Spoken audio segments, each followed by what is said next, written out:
Ismail is the Regional Director for Fortify Rights. It's an NGO that works to ensure human rights for all. Ismail is in Bangkok. Thank you for joining us, Ismail. What are your thoughts about what's happened across the country earlier this Tuesday, this balance between the demands of civil society and the military's justification for the coup? It's very finely balanced right now, isn't it? Indeed, I would say the tensions are very high across the country. I think rightly concerns that the situation could continue to deteriorate. I think it's important to note that the security forces, largely the police today, their use of force under international law and even under Myanmar law is unlawful, disproportionate and unjustified against peaceful protesters. The right to protest, to call for democratic reforms, to return to the elected government, and to object to this coup is enshrined in international law and also within Myanmar's own constitution and law.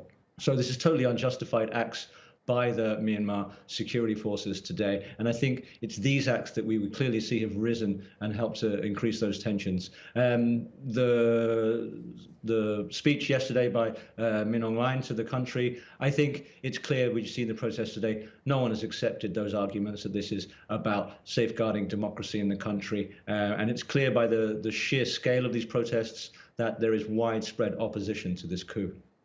I think it's pretty widely accepted, Ismail, that the military is not going to stand by forever and allow these protests to continue. So if the military has made a miscalculation about the popular reaction, is there actually a way for the military to get out of the coup that they themselves have invented and have given the reasons for it?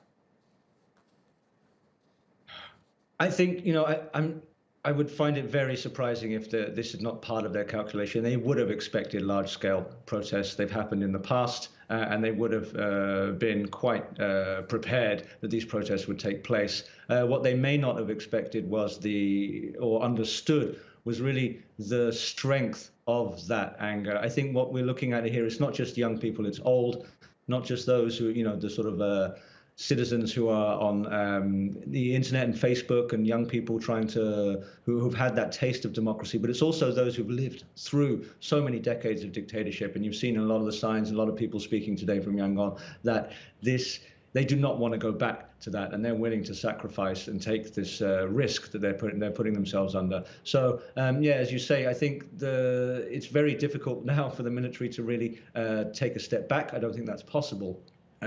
They could try and find some way to try and look to appease some of the demands, maybe give a shorter period of time, maybe release Aung San Suu Kyi, go back to the discussions with Aung San Suu Kyi and the NLD. But it's very hard to see that happening in the near future, unfortunately. And the concerns are that the situation will continue to deteriorate. And what we've seen from the Tatmadaw and the military in the past is that generally what they will do is probably seek to crack down harder and instill fear within the population and ensure that that is the way that they will keep the population silent. And that is the concern at the moment. So presumably there has to be international pressure allied to the discontent of civil society that are out on the streets, because on their own, surely the people can't defeat the army of Myanmar. It's known power for decades and decades. It knows how to handle this sort of situation.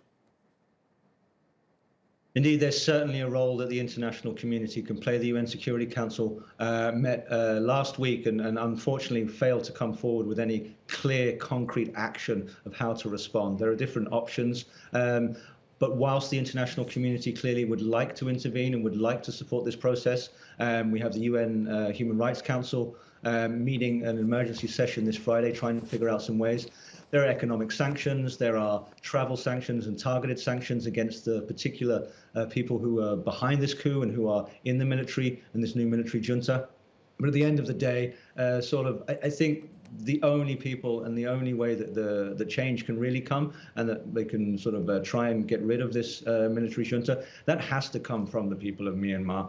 The sacrifices they may have to make to get that done are very concerning for many, obviously. But I think the international community must step forward, show their support. And the other thing that needs to come forward really is that those that are behind this coup, the people that are ordering these crackdowns on the protesters, the police, they have to understand that the international community and the world is watching, And these crimes, these human rights violations that are being committed against the people of Myanmar, they're being documented, and accountability will come to them eventually. And that is, I think, the main role that the international community can play at this time. And then there are also the neighbors in ASEAN, those that have some closer connections, ability to speak directly to the military and maybe reason with them. And then finally, I think the role of China. China and at the UN Security Council was blocking the way for further action. If China and Russia, those on the permanent members of the UN Security Council, can actually step up and take their role, then you could see that sort of confluence of the people of Myanmar pushing back, and also the international community showing that they will take a stand as well. And then maybe the military will have to try and think of a way that they can get out of this situation that they have put themselves in.